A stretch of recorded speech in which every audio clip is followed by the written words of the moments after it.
గాంధీ భవన్ లో కాంగ్రెస్ నేతలు ఆందోళనకు దిగారు. ఆదిలాబాద్ జిల్లా డీసీసీ పదవిపై లోకల్ నాన్ లోకల్ ఫైట్ నడుస్తోంది. స్థానికులకే డీసీసీ ఇవ్వాలని జిల్లా నేతలు డిమాండ్ చేస్తున్నారు. ఈ మేరకు మంత్రి సీతక్కకు వినతి పత్రం ఇచ్చారు జిల్లా కాంగ్రెస్ నేతలు.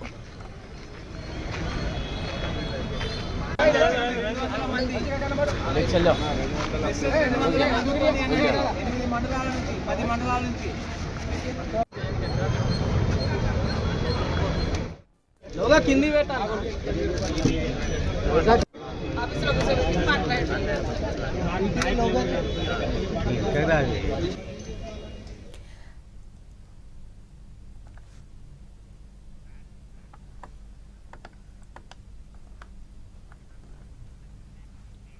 గాంధీ భవన్ లో కాంగ్రెస్ నేతలు ఆందోళనకు దిగారు. ఆదిలాబాద్ జిల్లా డీసీసీ పదవిపై లోకల్ నాన్ లోకల్ ఫైట్ నడుస్తోంది. స్థానికులకే డీసీసీని ఇవ్వాలని జిల్లా నేతలు డిమాండ్ చేస్తున్నారు. ఈ మేరకు మంత్రి సీతక్కకు వినతి పత్రం ఇచ్చారు జిల్లా కాంగ్రెస్ నేతలు.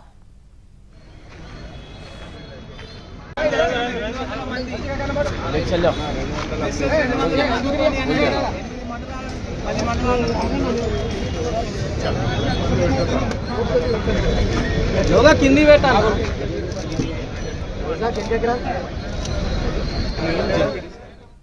గాంధీ భవన్ లో కాంగ్రెస్ నేతలు ఆందోళనకు దిగారు. కొమరం భీం జిల్లా డీసీసీ పదవిపై లోకల్ నాన్ లోకల్ ఫైట్ నడుస్తోంది. స్థానికులకే డీసీసీని ఇవ్వాలని జిల్లా నేతలు డిమాండ్ చేస్తున్నారు. రైట్, ఇదే అంశానికి సంబంధించి మరిన్ని అప్డేట్స్ మా ప్రతినిధి చారి మనకు అందిస్తారు. చారి, ఉమ్మడి ఆదిలాబాద్ జిల్లాకు సంబంధించినటువంటి డీసీసీల నియామకానికి సంబంధించిన పంచాయతీ కొనసాగుతుంది. ప్రస్తుతం ఈ వ్యవహారం గాంధీ భవన్ దాకా వచ్చింది. కొమరంభీం ఆసిఫాబాద్ జిల్లాకు సంబంధించినటువంటి కాంగ్రెస్ పార్టీ నాయకులంతా కూడా కొంతసేపటి క్రితమే గాంధీ భవన్ కు వచ్చి అక్కడ నిరసన తెలిపించారు. నాన్ లోకల్ ఉన్నటువంటి నాయకులను డీసీసీగా ఇవ్వటం ఏంటి అనేటువంటి అంశానికి సంబంధించి ప్రధానంగా పార్టీ దృష్టికి తీసుకెళ్లాలనుకుంటున్నారు. ఈ వ్యవహారంలో పార్టీ కూడా కొంత ఈ అంశం మీద దృష్టి సారించింది.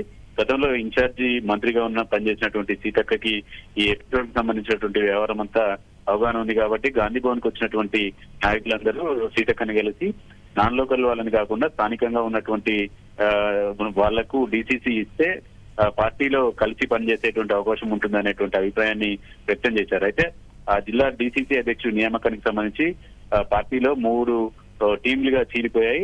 ఇలా ఒకరిపై ఒకరు ఫిర్యాదులు చేసుకున్నటువంటి పరంపర కొనసాగుతుంది. అయితే ఇది కాస్త జిల్లా కేంద్రం నుంచి గాంధీ భవన్ కు వచ్చి నిరసన వ్యక్తం చేసే వరకు వచ్చింది. ఓకే చారి.